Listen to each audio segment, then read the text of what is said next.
Welcome! In this video, we will learn how to measure atomic distances, angles, and dihedrals, as well as make manual adjustments of parameters. To make measurements in the workspace, click on Measure in the Favorites toolbar. A banner appears in your workspace. Here you can decide what you would like to measure: distances, angles, dihedrals, and more. Each option will give you instructions for what to do next.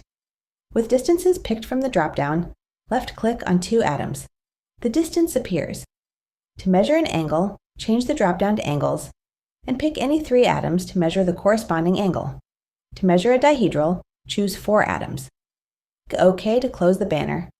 Hover over either measurement label. Note that your cursor has a ruler icon next to it indicating that the label is a measurement. To adjust the parameter, right-click on the number and choose Adjust or Set to manually augment the parameter. Feel free to take a moment to explore these manipulations. You can toggle on and off the measurements in the workspace through the Measurements toggle that is present in the toolbar at the bottom.